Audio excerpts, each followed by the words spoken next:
Hey guys, Wes here.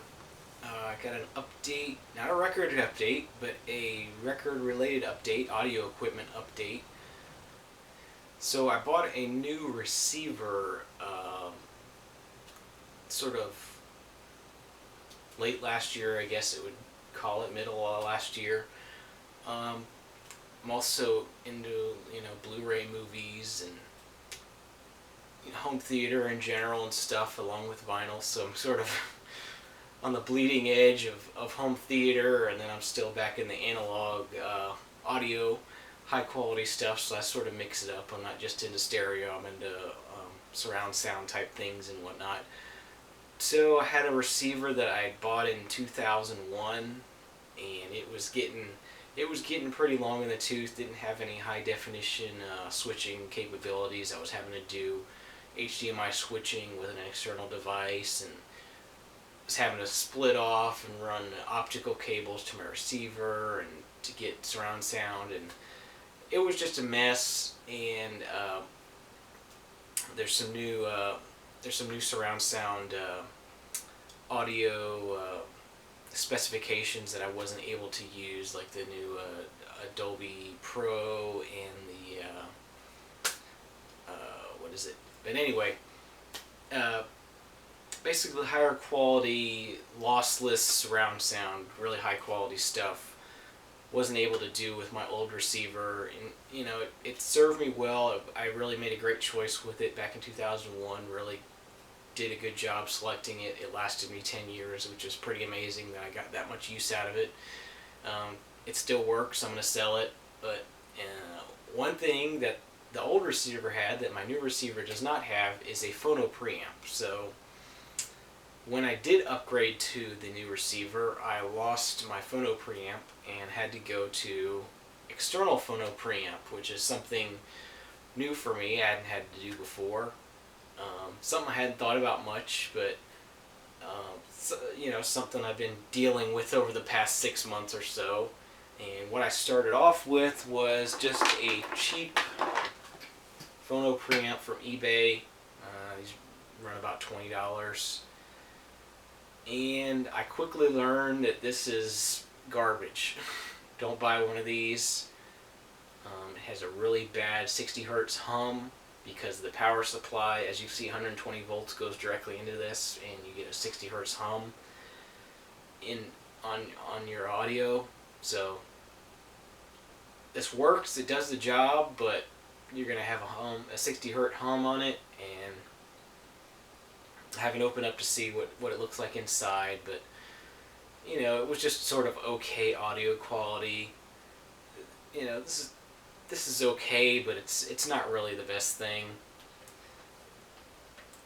So that was what I started off with at first, and quickly decided I did not like that at all. It was garbage. So then I found this at Best Buy. It's a Behringer phono preamp that is USB powered. So it's mainly designed for people who want to convert their records to digital, so they can just plug this into the computer and hook their turntable up, and this does it all for them. But this also has an analog output, so I was able to use this. Got rid of the 60 hertz hum because this is powered by USB, which is a lot cleaner power source. And this did a pretty good job. It didn't sound great, but it was okay sounding.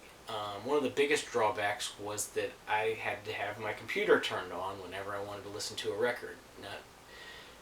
Not only when I want to record, but I had to have it turned on just to listen to them, because the preamp wouldn't be powered unless the USB was powered, which is only when the computer's on. For this particular device, for some reason, there was no way to power it without the computer being on. So this works pretty good, but it's a little difficult to use. It doesn't have the greatest sound quality. So that got me started into looking at audiophile preamps. Entry-level audiophile preamps. So my initial thoughts were to go with a Pro-Ject Phono Box SE, I think it's called. Retails for around $160. phone. You know, this is basic moving magnet phono preamp, and it looked pretty good on specifications. And then I started looking at. I went to a local hi-fi audio shop and asked them about some stuff, and the guy working there was great help. He gave me the names of several different ones that they carried, or they were able to order. And one of the ones they got that they were able to order was Cambridge Audio. And as I did some research, I noticed that on the entry level audiophile phono preamps, Cambridge Audio had two models, one that was $99 and one that was $179. So there was one that was much cheaper than the Pro-Ject one, and then there was one that was a little bit more than the Pro-Ject one. And I sort of looked at the specifications of all these and really decided that I wanted to go. I thought the $99 phono preamp was really fit, you know, my system well. You know, I don't really have anything that's super high end where I feel I need to have, you know, a really high end phono preamp, but I need something that's you know, well designed. It's going to sound good. And so I decided to go for the $99 phono preamp, which is the Cambridge Audio 540p, and this is the box it comes in. It's part of their Azure series, which is their sort of entry-level hi-fi series that they're doing now. It was available in silver or black, and get a nice sort of instruction manual of how to hook everything up, and it gives the specifications, and get a nice external power supply with a ferrite core on the wire to really keep the sound out of the preamp itself, which is definitely something I was after having this garbage eBay one that, you know, had all kinds of noise in it. So came with that. The preamp itself came in this nice cloth bag, which I thought was really nice. And this is the preamp itself. I decided to go with black since most of my system is black, but like I said, it's also available in silver if you like silver. Not much going on the front. There's a real small hole up front where there's a blue light when it's powered on, which is really nice, and it tells you that it's active and it's on, and that's really all there is to it. On the back side here, you have your input side, gold-plated RCA jacks. You have your ground screw for the turntable lead, and then you have your outputs and your power. And I've been blown away by how good this sounds. This is just an amazing.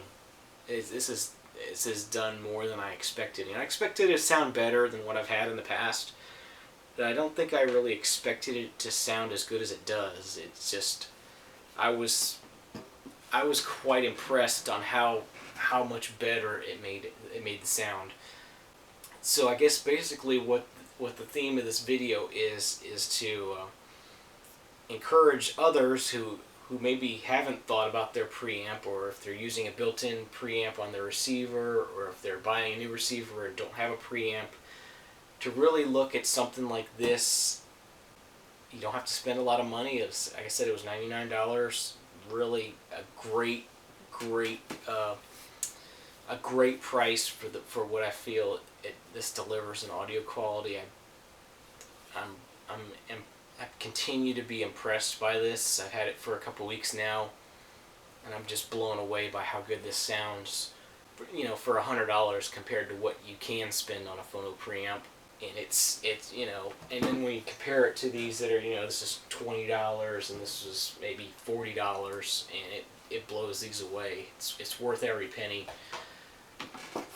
to move up to something in you know, this price range. $100 is not a lot to spend, and it's well worth $100 to have this level of sound quality. So I guess basically what this video is doing is recommending that the Cambridge Audio 540p, if you're looking for a phono preamp, this is what I would suggest. You know, if you're not after the best of the best, but you want something that's going to sound really good, I really highly suggest this. This is would be a great upgrade if you're using a built-in preamp on a receiver, or if you want to buy a new receiver and it doesn't have a preamp, this would be great to go along with it. And, you know, you don't have to break the bank to have good sound. This has really great sound that's just gonna knock your socks off, I think, like it did me. And I'll try to insert a photograph of the circuitry inside. I was able to look at that before I actually bought this. So there are pictures of the internal circuitry of this online. It's a really clean design. How the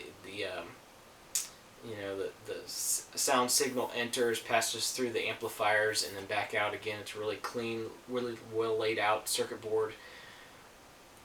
Really high end components in here. And I'm actually impressed that they're actually able to sell this for $100, considering, the amount of design that went into this and the quality of the components they're using. It's just amazing. I mean, I think they could easily sell this for $129, $139, and still be less than the Pro-Ject, and it's the specs are very similar between the two. So, this is my just a video giving my praise for the Cambridge Azure 540p Phono Preamp. If you like, they have like I said, they have a 640p, a little bit higher specs. It has some more discrete circuitry inside on the circuit board to give you better channel separation. It does have a low frequency defeat. If you're getting some rumble, it can defeat that for you. And also has the option for a moving magnet cartridge. It can accept an input from that as well. So that's another option. That one runs $179 retail. I wouldn't hesitate to upgrade to that if I thought I needed it. But for me, for my system, this 540p does what I need it to do. It blows me away in how good it sounds, and I'm really impressed with it. So that's my praise for the Cambridge Audio 540p. Let me know if you have any questions about it, any more that I can offer other than buy it. So I'm Wes. Thanks for watching. See you next time. Bye-bye.